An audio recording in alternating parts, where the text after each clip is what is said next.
Hey, my friends, we are here at MJE setting up for another amazing Shabbat dinner. And this Shabbos, we learned something very powerful from a pig, from a camel, from a hare, and from Hyrax. You see, those are the four animals listed in this week's Parsha that have one of the kosher signs but not the other. See, in order to identify an animal as kosher, it has to have both split hooves and it has to chew its cud. And the Torah in this week's Parsha tells us that the camel, because it chews its cud, but doesn't have a split hoof, not kosher. Hyrax, same thing, chews its cud, doesn't have a split hoof, not kosher. The hare, Hare, because it chews its cud, doesn't have a split hoof, again, not kosher. The pig has the opposite. It has a split hoof, but doesn't chew the cud. But what's so interesting about the way the Torah phrases this, it teaches us how we should speak to each other, especially when we're trying to give constructive criticism to a friend or to a colleague. You always start with the positive. The pig, because it has a split hoof, right, but does not chew the cud, right? The camel, it chews the cud, but doesn't have a split hoof. What is the Torah doing here?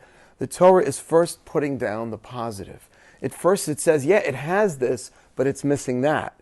But it starts with the positive. And that is just a great little snippet of spiritual advice to you as we go into this beautiful Shabbat, which is the next time you speak to a friend, start with the positive, especially when you are trying to convey something that's perhaps bothering you about your friend, about your colleague at work, that you need to share. And it could be with your significant other.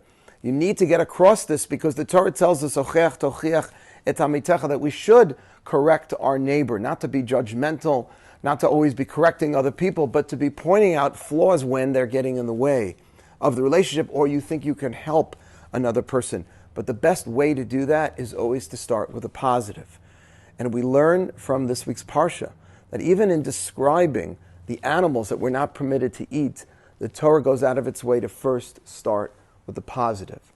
Because when you hear the positive, then you can listen to the negative. If you start with the negative, you're turned off. There's no way you can do anything with that.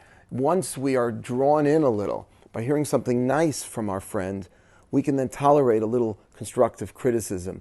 And so therefore my blessing to all of us is don't shy away from sharing what you need to share with a colleague or with a friend, especially if it's necessary for your connection with that person, or they're saying or doing something that's offending and upsetting you. You have to say something, but do it in a way that's constructive. Start with a positive and then move on from there. Shabbat Shalom.